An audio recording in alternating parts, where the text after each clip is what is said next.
किसी भी युद्ध के जीतने के लिए महान ज्ञान के साथ साथ अस्त्रों की भी आवश्यकता होती है और उन्हीं अस्त्रों में से एक है धनुष। आज हम आपको कुछ ऐसे धनुषधारियों के बारे में बताएंगे जिसमें देव, उनके अवतार और कई ऐसे योद्धा शामिल हैं जो महाभारत की बेहतरीन धनुषधर कहलाते हैं।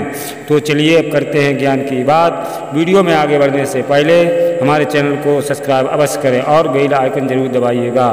पहले नंबर पर हैं भीष्म पितामह।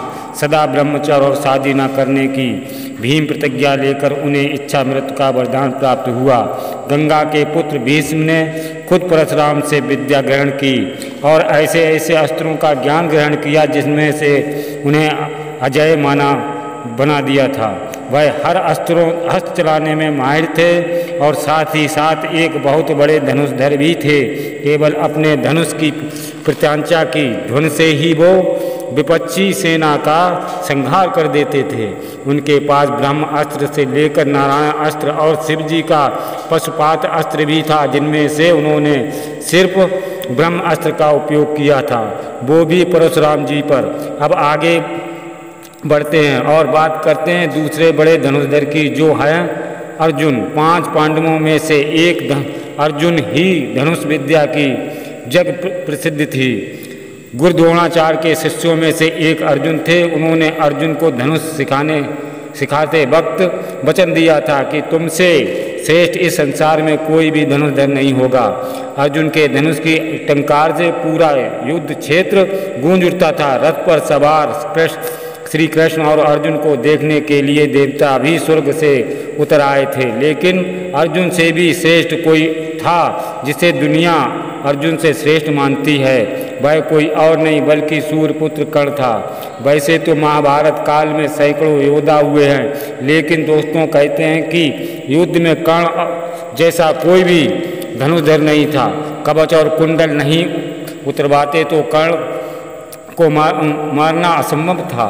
कर्ण भी अर्जुन और एकलव्य से श्रेष्ठ धनुषधर होने का प्रमाण यही है कि कर्ण के तीर की इतनी ताकत थी कि जब वह तीर चलाते थे और उनका तीर अर्जुन के रथ पर लग जाता था तो रथ पीछे कुछ दूरी तक खिसक जाता था।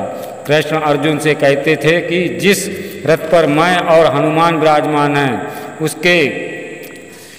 उसके इस तरह पीछे धकेले जाने से पता चलता है कि कर्ण की धनुष विद्या में कितना बल है।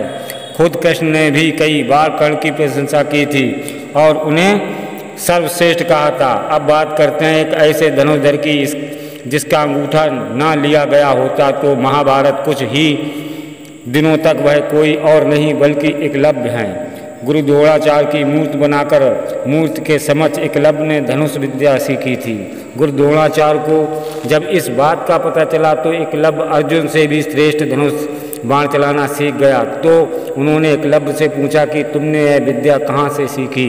इस पर एकलव्य ने कहा, गुरुवर, मैंने आपको ही गुरु मानकर आपकी मूर्ति के समक्ष यह विद्या को हासिल किया था। तब इस बात पर द्रोणा ने कहा कि तब तो हम गुरु दक्षिणा के हकदार हैं। एकलव्य यह सुनकर प्रसन्न हो गया और कहने लगा कि मांगे गुरुदेव, क्या चाहिए। द्रोण ने कहा कि मुझे तुम्हारे सीधे हाथ का अंगूठा चाहिए। अर्जुन को दिए वचन की रक्षा के लिए उन्होंने एकलव्य से उनका अंगूठा मांग लिया। अब एक ऐसा धनुषधर जिसके बारे में कहा जाता है कि अगर यह अपने 3 बाणों का इस्तेमाल करते तो महाभारत को 2 पल में ही खत्म कर देते। जी हाँ दोस्तों, बर्बरीक महाभारत काल के सर्वश्रेष्ठ धनुषधर में से एक बर्बरीक हैं। युद्ध के मैदान में भीम पौत्र बर्बरीक दोनों खेमों में मध्य बिंदु एक पीपल के वृक्ष के नीचे खड़े हो गए और यह घोषणा कर डाली कि मैं उस पक्ष की तरफ से लड़ूंगा जो हार रहा हो। भीष्म पौत्र बर्बरीक के समक्ष जब अर्जुन और भगवान श्री कृष्ण उसकी वीरता का चमत्कार देखने के लिए उपस्थित हुए तब बर्बरीक ने अपनी वीरता का छोटा सा नमूना मात्र ही दिखाया। कृष्ण ने कहा कि यह जो वृक्ष है इसके सारे पत्तों को एक ही तीर से छेद दो तो मैं मान जाऊंगा। कि बर्बरीक ने आज्ञा लेकर तीर को वृक्ष की ओर छोड़ दिया। जब तीर एक एक कर सारे पत्तों को छेदता हुआ जा रहा था, उसी दौरान एक पत्ता टूटकर नीचे गिर पड़ा।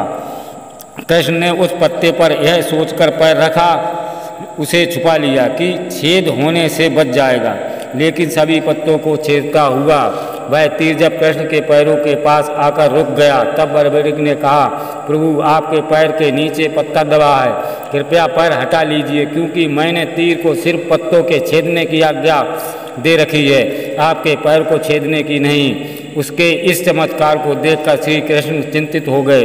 भगवान श्री कृष्ण यह जानते थे कि बर्बरिक प्रतिज्ञा बस हारने वाले का साथ देगा। अगर कौरव हारते हुए नजर आए तो फिर पांडवों के लिए संकट खड़ा हो जाएगा, और अगर पांडव बर्बरिक के सामने हारते नजर आए तो फिर वे पांडवों का साथ देंगे। इस तरह वह दोनों ओर की सेनाओं को एक ही तीर से खत्म कर देगा। बदले में कृष्ण ने उनसे उनका मस्तक ही मांग लिया। तो दोस्तों, यह थे हमारे महाभारत के सर्वश्रेष्ठ धनुषधर। आज के ज्ञान में सिर्फ इतना ही। अगर आपको वीडियो हमारी अच्छी लगी हो तो मेरे वीडियो को लाइक करें, चैनल को सब्सक्राइब करें, ज़्यादा से ज़्यादा शेयर करें।